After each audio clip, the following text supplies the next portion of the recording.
Alright.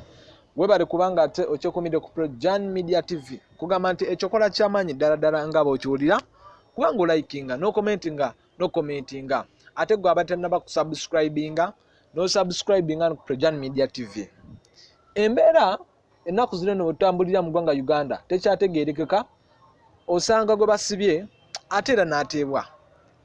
Abantu bangi nnyo basibwa naye abantu ne batamanya wa baalagawa.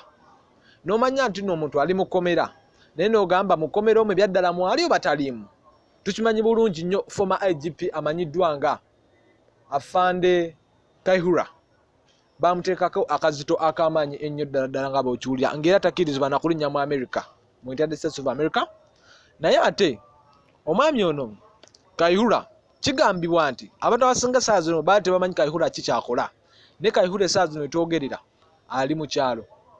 Kaihura biki byakola mu kyalo bewandyagadde okumanya? Kaihura mu kyalo eno gyali tebamukkiriza kuba na mmundu, takkirizibwa kuba na bakuumi.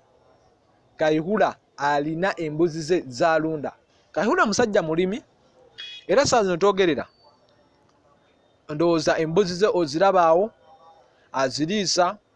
Kaihura yategeezezza bannamawulire n'agamba nti nze gwe mulaba essaawa zino eno ne balanga omufu lwa nsonga gavumenti nga nze nagivaako.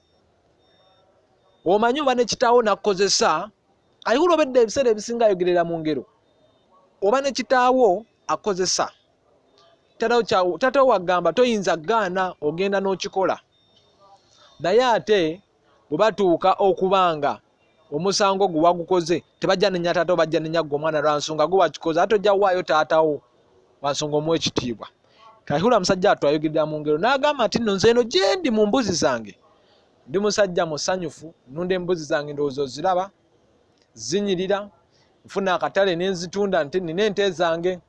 Naye ekintu ekiyitibwa amagye, poliisi n'eggwanga wamu ne gavumenti nabivuddeko, nabyesazeeko.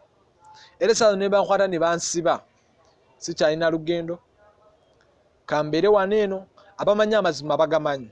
Mwami Kaihura obedde ebintu ebimu abyogeza na nnaku. Abatenda bakwekumira ku Projan Media TV nkusaba ogyekumire ku lwa nsonga updates nnyingi nnyo zikyajja. Likinga, commentinga, sinakindi osobola okuba ng'osharinga.